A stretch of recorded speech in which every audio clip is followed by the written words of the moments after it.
Bismillahirrahmanirrahim. We will discuss the shapes of the orbitals.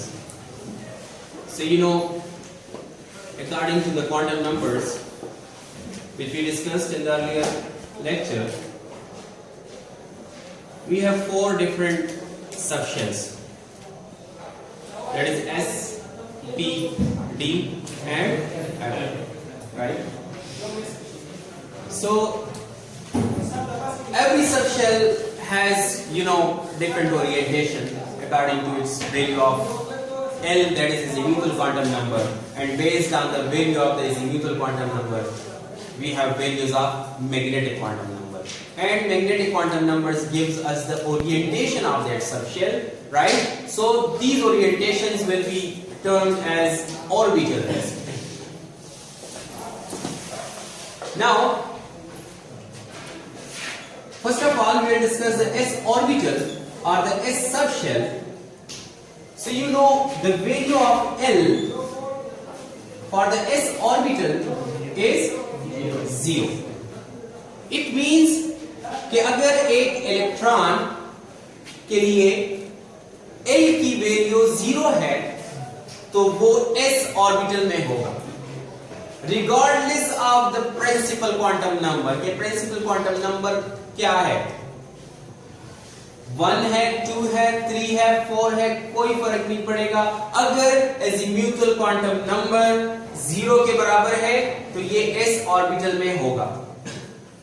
जैसे कि azimuthal quantum number की value यहाँ पे 0 है तो magnetic quantum number की वैल्यू सिर्फ एक आएगी and that is 0. तो इससे ये पता चलता है कि you have only one orientation for s orbital. और अगर कोई चीज सिर्फ एक सिंगल ओरिएंटेशन में है तो इसका मतलब है ये spherical है. It is present on all the axes. Just like you can take a tennis ball. Tennis ball ले, सही है, और उसमें एक ऊपर से आप कोई सुई वगैरह डाल दें, सही है, बिल्कुल स्ट्रेट, फिर उसका बिल्कुल परपेंडिकुलर, राइट, और फिर दोनों का परपेंडिकुलर तीसरा. तो एक x एक्सिस को डिनोट करेगा, एक y एक्सिस को डिनोट करेगा, एक z एक्सिस को डिनोट करेगा. अगर तीनों आपने परपेंडिकुलर यानी 90 एंगल पे दिए हैं तो आप देखेंगे कि ये जो बॉल है, जो स्फीयर है, ये इक्वली सारे एक्सिस पे आ रहा है. इक्वली ये सारे एक्सिस पे एट द सेम टाइम आएगा, सही है. तो इस ऑर्बिटल जो है हमारे पास ये क्या होता है? ये स्फेरिकल होगा, ठीक है. So it will be spherical in shape, ठीक है. ये विंडो क्लोज कर रहे हैं बाहर से, ऊपर से भी बंद करें. ओके. सिमिलरली अगरचे वैल्यू ऑफ L जो है regardless of the value of n, ये हमेशा आपके पास s ऑर्बिटल को ही रिप्रेजेंट करेगा, लेकिन शेप पे फर्क जरूर पड़ेगा. अगर n की वैल्यू कम है तो s जो है, जो शेप है इसका, वो कम होगा, यानी छोटा आपके पास ऑर्बिटल होगा, सही है. अगर आपके पास n की वैल्यू 2 है, सेकंड शेल के लिए s ऑर्बिटल बड़ा होगा, थर्ड के लिए फिर उससे बड़ा होगा, एंड सो ऑन. बात समझ में आ रही है? ठीक है. तो जितना न्यूक्लियस से आप दूर जाएंगे s ऑर्बिटल जो है ये बड़ा होता जाएगा, ठीक है. इसके बाद हम डिस्कस करेंगे p ऑर्बिटल. सो p ऑर्बिटल के लिए अगर आप देखें, अगर कोई इलेक्ट्रॉन है और उसका L 1 के बराबर है तो वो कौन से ऑर्बिटल को रिप्रेजेंट करेगा? p ऑर्बिटल को रिप्रेजेंट करेगा. यानी अगर एक इलेक्ट्रॉन, अगर उसके लिए azimuthal क्वांटम नंबर की वैल्यू 1 है तो वो इलेक्ट्रॉन कहां पे होगा? वो p सबशेल में होगा. अब अगर azimuthal क्वांटम नंबर आपके पास क्या है? 1 है, तो इसके लिए मैग्नेटिक क्वांटम नंबर की वैल्यू क्या होगी? 3 डिफरेंट वैल्यूज आपके पास आएंगी. एक +1 होगा, 0 होगा, -1 होगा. इसका मतलब है कि आपके पास जो p सबशेल है, इट हैज 3 ओरिएंटेशंस, जिनको हम 3 different orbitals कहते हैं. In fact, all of them represent the P subshell. सही है, लेकिन हर एक जो है उसका एक डिफरेंट ओरिएंटेशन है स्पेस में। बात समझ में आ रही है? ठीक है, फॉर एग्जाम्पल हमारे पास पी ऑर्बिटल जो है पी एक्स, पी वाई और पी जेड पर मुश्तमिल होगा। अब पी एक्स का मतलब यह है कि जो पी ऑर्बिटल है it has two lobes, dumbbell shape है तो दो लोब्स हैं इसके। अब ये एक्स एक्सिस है, ये वाई एक्सिस है, तो पी एक्स जो होगा इसके दोनों लोब्स वो एक्स एक्सिस पे होंगे, so this will be P x.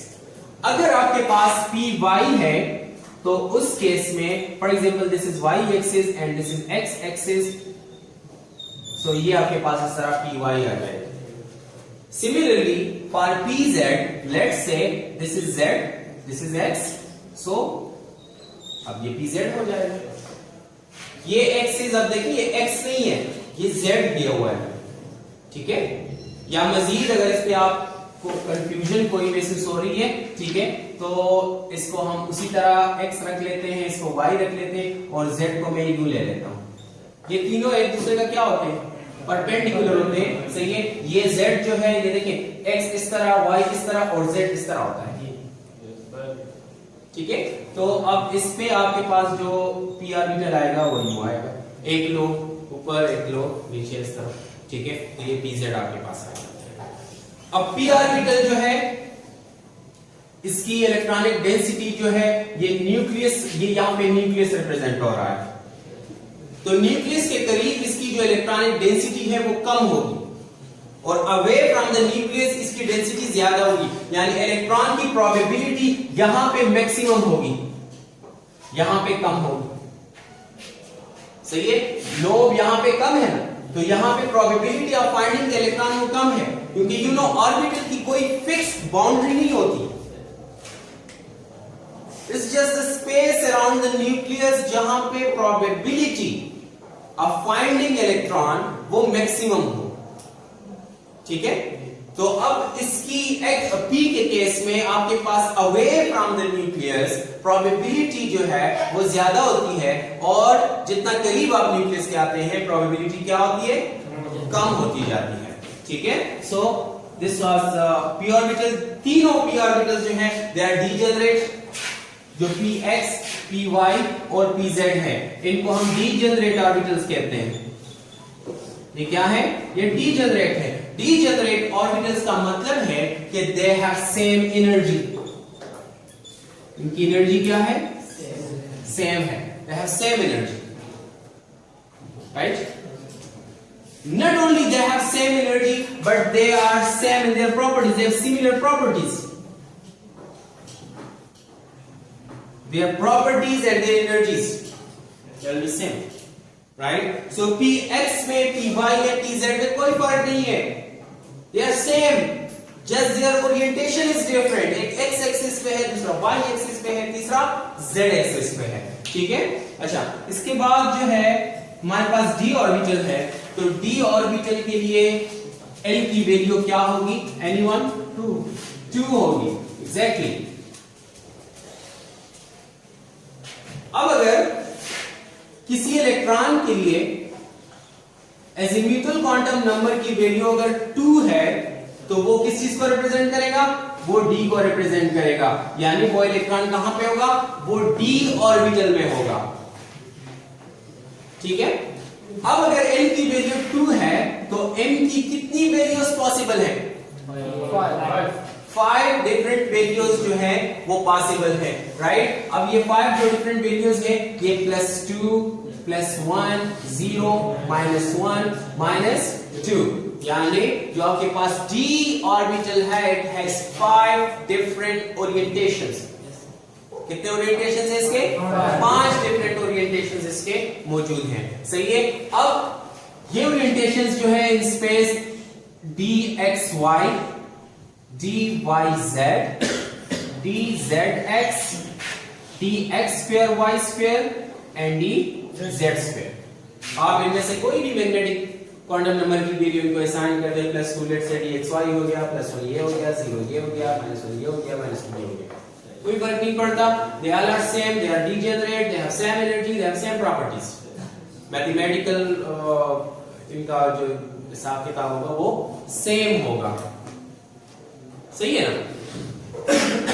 अब जो d ऑर्बिटल की शेप है वो कल भी हमने डिस्कस किया था, किस तरह का शेप है इसका, डबल जम्बल है, सॉसेज शेप है इसका, राइट। सो डबल जम्बल, इसमें इसका मतलब है कि हर एक d ऑर्बिटल के 4 लोब्स होंगे। कितने लोब्स होंगे, 4, right. So now you know we have, for example, this is x, this is y,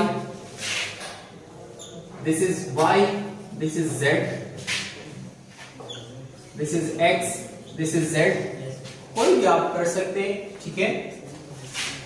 ये x, ये y, यहां पे मैं एक लेता हूं z, ठीक है। सबसे पहले dxy है, तो dxy का मतलब ये है कि इसके 2 लोब्स जो है वो x पर हैं और 2 y पर हैं। dxy का मतलब ये होगा कि इसकी ओरिएंटेशन किस तरह है कि इसके जो 2 लोब्स हैं वो x पर हैं और बाकी 2 लोब्स कहां पे हैं, y पे हैं। जो आपके पास dzy है, इसके 2 लोब्स z पर होंगे और 2 लोब्स y पर होंगे। आपके पास जो zx है, इसके 2 लोब्स z पर होंगे, 2 लोब्स y पर होंगे, ठीक हो गया। zy हो गया आपके पास, नहीं zy लिखा हुआ है, zx है, ठीक है, ठीक है, ये dzx हो गया। अच्छा, अब आपके पास जो dx स्क्वायर y स्क्वायर है, तो इन तीनों में इसमें कोई इतना खास फर्क नहीं है, जस्ट ये अब इन बिटवीन द एक्सेस होंगे। x y आपके पास जो प्लेन्स हैं, तो चारों लोब्स x y के दरमियान होंगे, ऑन द प्लेन नहीं होंगे, इन बिटवीन द प्लेन्स होंगे, ठीक हो गया। और जो आपके पास dz स्क्वायर है, तो dz square resembles the p orbital. p orbital की तरह आपके पास क्या है, 2 लोब्स हैं और एक आपके पास एक कॉलर शेप है इन द सेंटर, सही है। सो एक collar shape in the centre आपके पास आ जाता है, बाकी p की तरह ये लोब है, लेकिन प्रॉपर्टीज और जो एनर्जी है वो 5 की सेम है। So 5 of these are the degenerate orbitals, ठीक हो गया। अच्छा, जो f ऑर्बिटल है, so f orbital, you know f आपके पास, इसके लिए L की वैल्यू क्या होगी, 3 होगी। अगर कोई इलेक्ट्रॉन है उसके लिए ज़ीरोमिकल क्वांटम नंबर 3 के बराबर है, तो इसका मतलब कि वो f ऑर्बिटल में मौजूद है। अगर L की वैल्यू 3 है, तो m की कितनी वैल्यूज पॉसिबल है, 7 डिफरेंट वैल्यूज पॉसिबल है, यानी +3 +2 +1 0 -1 -2 -3, 7 different values. It means that there are 7 different orientations of the f orbitals, ठीक है, in space. So that's quite complicated, और आपके कोर्स में इस पे कोई डिस्कशन नहीं है, right? So that's enough for the shapes of the orbitals, right? If you have any question, you can ask please. Ji.